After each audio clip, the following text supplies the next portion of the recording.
Have you ever read the Parents Rule Book for Punishment? Yeah, I know, because there isn't one. But today we're going to talk you through our rule book for how to manage punishment with kids of all ages.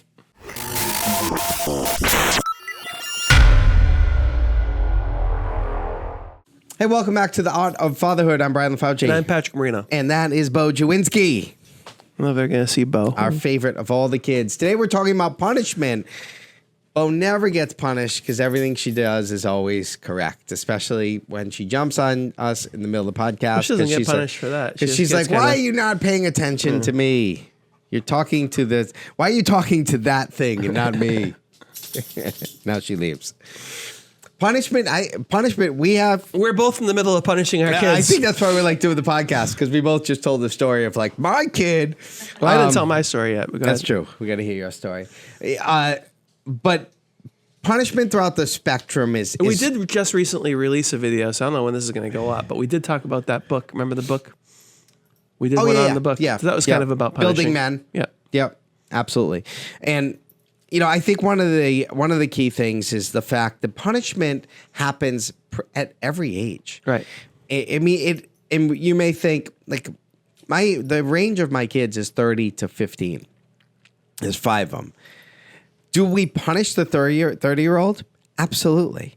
But it's interesting because punishment at the age of a 30-year-old comes in the form of a little disappointed, right? And that's like heavy, Cutting them off from the family bank account. You don't have to even cut. You're there is longer no cutting getting the family. You don't have to cut them out. Access to the family bank account. I think guilt, and I experienced this with my parents too. Like I'm, 40-something years old, and there's times my mom will say something, and I'll feel like, man, I just got in trouble. Like it's usually guilt, right? The guilt, the feeling of guilt is what punishes us, but.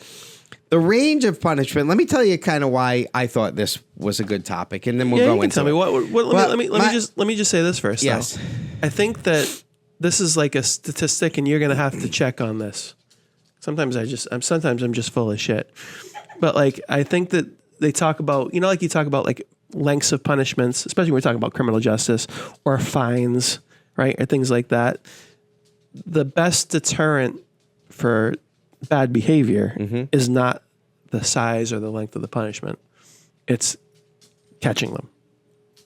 So it's like if you, for example, if you can get away with speeding 15 miles over the speed limit, the fact that you could put the fine could be $1,000 for going 40 and a 30. Yeah. If you never pull someone over for going 40 and a 30, it's not going to help. The only way that stops people from doing it is pulling them over frequently. Right.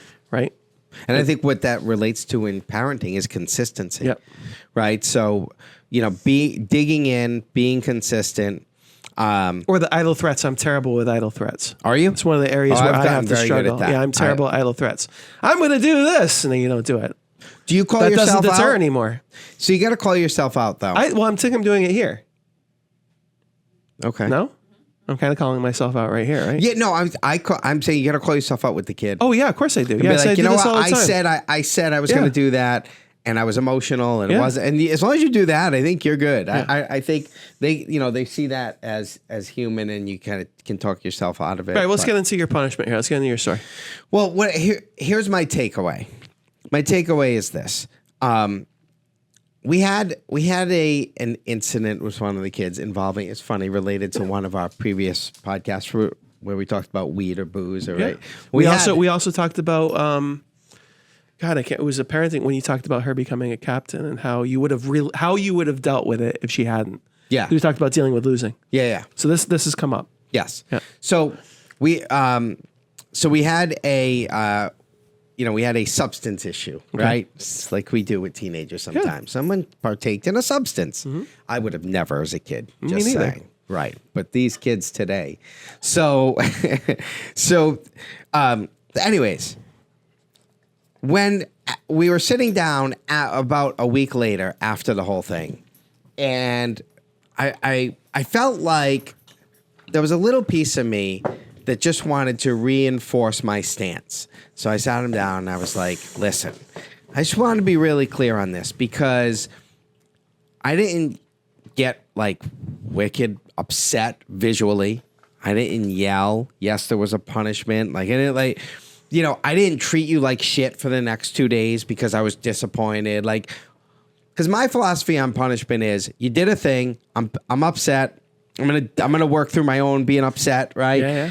Here's the thing. And then the next day or the next once I'm like, all right, it is what it is. We got to move. We're moving forward, which means I'm joking with you. I'm not going to. I don't like where we just like retain this sense of like, oh, I'm still angry and like. To me, I'm a big believer in. I have a lot of control with being able to quote unquote punish, take certain things away that impact you, right? So I'm a big believer in now the focus should be on the learning part of the exercise, right? But I had to reiterate to them that I just want to be clear, just because my reaction, because some of you out there might emote, right? We may have some listeners who emote, who like, and I've done that, so I relate to it. And I don't like when I do that, which is why I try not to. Do you use our hitherto discussed 24-hour rule? Yeah, I try to, but sometimes it's really hard because you can be engaged, like you can be in the moment with something that your kid just did. But the idea being that you have to have some sort of reflection so that you take your emotion out of it. I always reflect. Yeah. We're always coming back the next day to sit down and say, all right, how are we moving forward? Right. I mean, without the initial outburst. I've gotten way better at that. Yeah. But there's been moments where I've been not so impressed with myself. Like, I should be in timeout because you weren't perfect. You weren't perfect. Yeah. I was more of a child than my child at that moment, right? But so they've seen me like get to that point, but sometimes I don't get to that point, and I think they interpret it like, oh, he's not that mad. Or which I'm not that mad, but it doesn't mean the behavior or the thing isn't something that I won't tolerate. So I think the way I like to cope with that is you have to be, and you brought up, you have to be consistent with consequence, and that is the thing over and over and over again, where you get to the point where there's actually you make progress with the kids. My ex-wife said to me with one of the recent things, she's like, I just feel like they made this mistake before. I'm like, yeah, of course, because it doesn't work that way, right? Right, and I'm not saying like. I get how you feel that way. You're like, oh, when are they going to learn? But that's not how it works. It works because they make the mistake, you correct, you teach. They make the mistake probably again, you correct, you teach. And it's the pattern that is the way to discipline, I believe. And we all make idle threats, but I think it's important to be consistent with the discipline. Yeah, I agree. I mean, so in my case, I'll tell my story. It's a little bit less personal, but my little boy, we've probably been there, right? So you've got technology. They have of course, they all have to freaking have credit cards attached to them. You can't even use it. Can't use an iPhone, no matter whether it's for a kid or whatever. It's got to have a credit card on it, right? So my kid has made purchases on that card without my permission. And you can say, well, lock it down. What happens is you lock the shit down. Everything's password protected. They can't get anything. And then they get a gift card. Or then he goes to mom's house and mom doesn't remember the password or whatever it is. So at some point it gets unlocked for a hot second. And then you forget to put the freaking locks back on. And he buys something. And he gets into trouble, right? You can't do this. We're locking everything down, right? That's number one. Deterrent, right? So it's like you don't even trust them. Like everything's just locked down.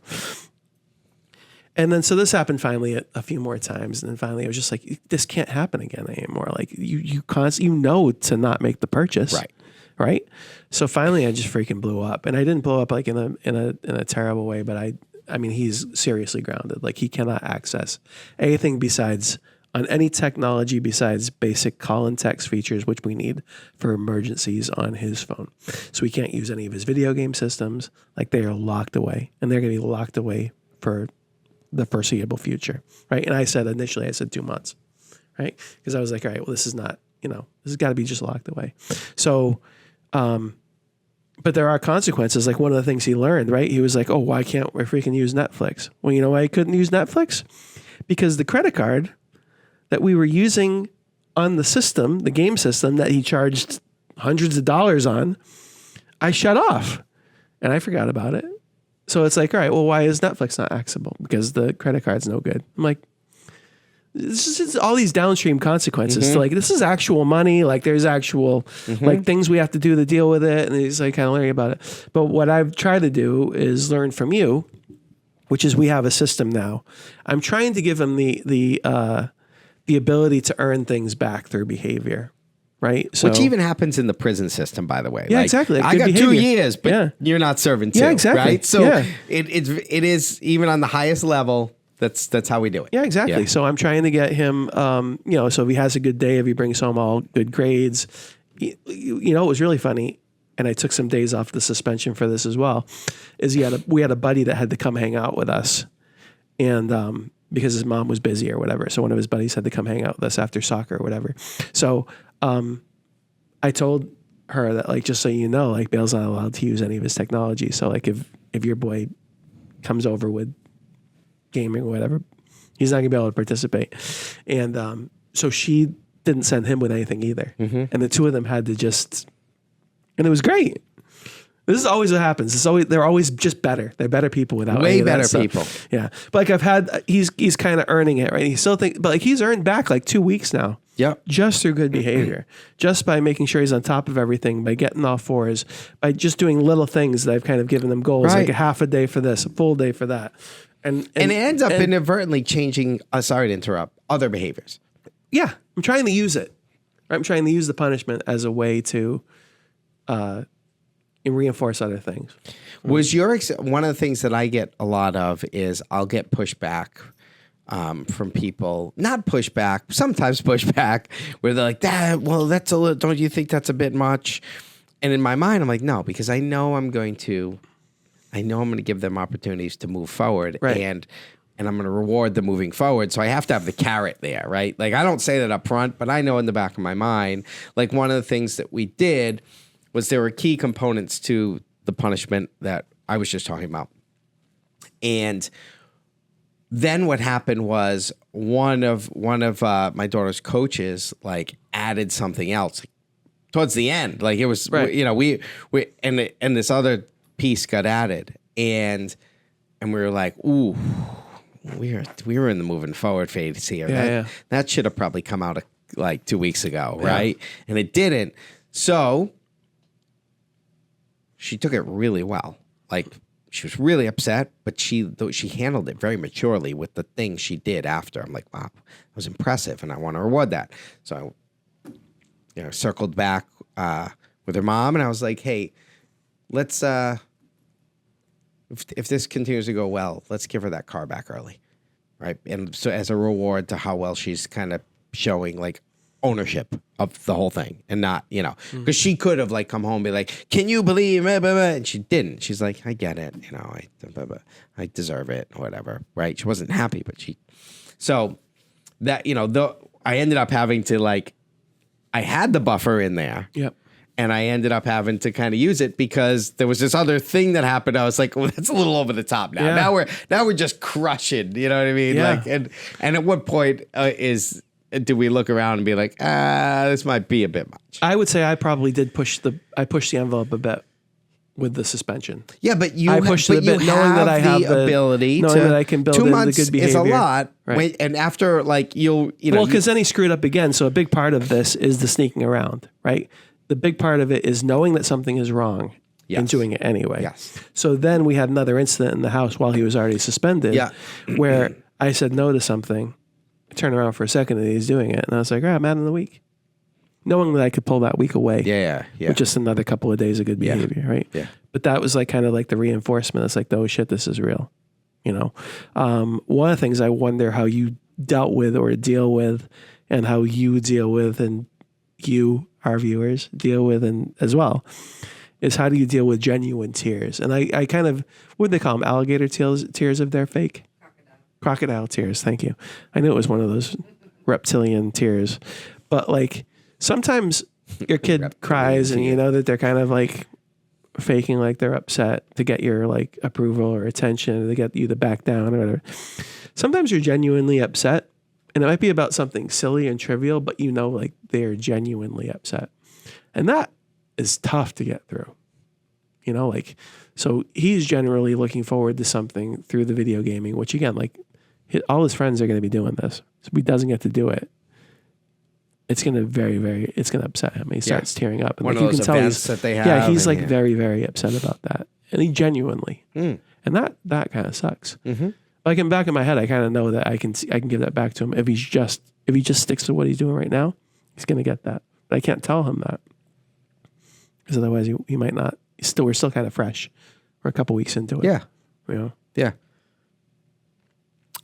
I don't know. I mean, how do you deal with it? I mean, like, I think I'm dealing with it well, but like, I mean, it's like, I think that's a deterrent too. Cause it's like, it's one thing if he's like faking like he's crying, faking like he's upset. It's another thing if like, you can just tell he's like genuinely in hurt. either way. I think you just reinforce the fact that the emotion is correct. Yeah. Whether you think it's fake or not. The way I like to do this. All right. So I can't reinforce tears are going to get you back stuff because then it will be reptilian tears. Yeah. But in either case, I'm going to be like, I understand, you know, I know you're pissed right now, right? You're angry, you're sad, right? And you should be. So that's normal, and you need to just feel it and let it out and deal with it, and then we'll move forward when you're ready. But it pulls at you. I mean, it crushes you. Yeah. Like I was, you know. I mean, what your child went through is tough it's, on you, you know, because you've talked about all the things. It's very tough. Here. It's very tough. We've talked about all of it. Yeah. So you have the moments of, all right, I have to lay down the hammer on this. Yeah. And it's going to hurt. And then it's going to hurt to see them. And I'm going to want to console them.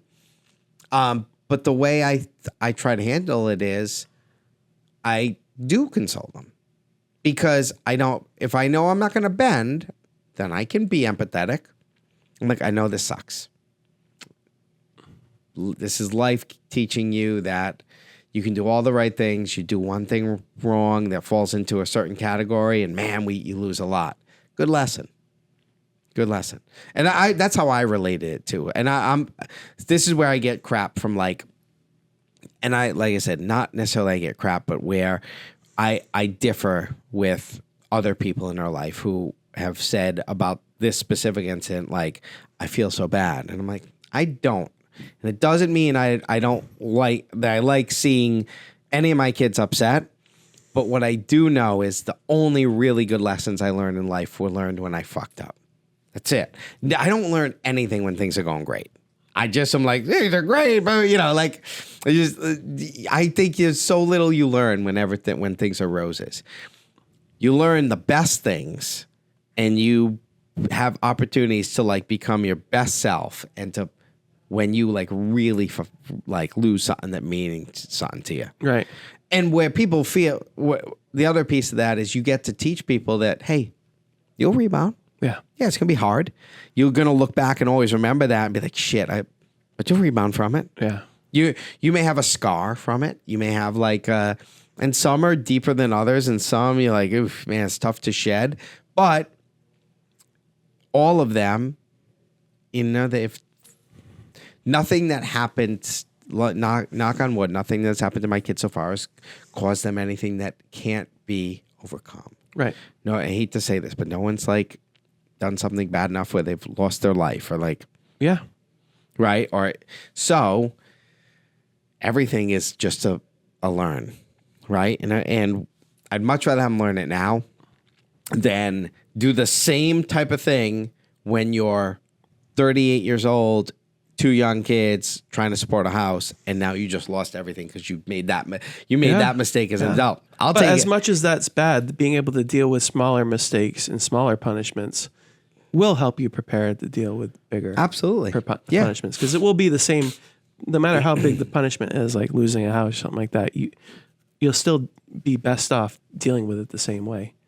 Absolutely. Learning from it, tracing back, like how you could have done something about it. I mean, like in the case of your child, there were some things that were clearly like, just like, what are you freaking doing? So it's like, that kind of takes away from the, we feel bad for you. Right. And it's like, you know, it's like, it's with Micah, it's the same thing. It's like, you didn't like, this was like, there's like a buy button. Yeah.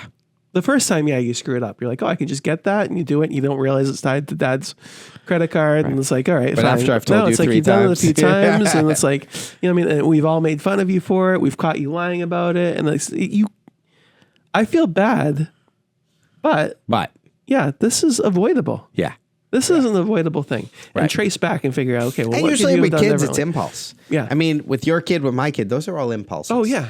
It's all inability to manage Short-term the impulse. reward, Yes. the short-term reward, and then and then the it is a risk. Going back to my original point, it is kind of like it's wrong, but will you get away with it? Right. And the chances of your child getting away with that were not zero. No. They were maybe high. But that's how we make all our decisions. Yeah, those are maybe high. All our bad decisions are Your evaluations. child almost got away with that. Almost, yeah. Yeah, I mean, like just a couple of dumb things that happened in between. And I'm glad they didn't. Yeah. Because that was really stupid. And it's a good could- way to get caught based on, like you said, the safe way to consequences get aren't caught. that bad. Yes, they're not. They seem bad in the moment, but they will not really change they will change the trajectory of your life because everything does, but luckily not in a way you can't overcome from it. Yeah. So what's our lesson? I think our lesson is this. As parents, the subjectivity of punishment is always going to be there. If I was going to give 2 bits of advice, is 1, be consistent. Well, I'm going to give 3. Be consistent. Be willing to admit if you say something in the heat of the moment and you look back and it doesn't make sense. Yeah. Be willing to just call yourself out. And 3, always leave room in there for a buffer to pull back when your child succeeds. Because the goal of punishment isn't just to take away. The goal of punishment is to allow an opportunity to learn, grow, and earn back. That's You earn back some of your time in jail from good behavior. all the time. So there's a reason for that. Yeah, Yep. absolutely. Good stuff. I'm Brian Fauci. Patrick Marino, Till next time. thank you.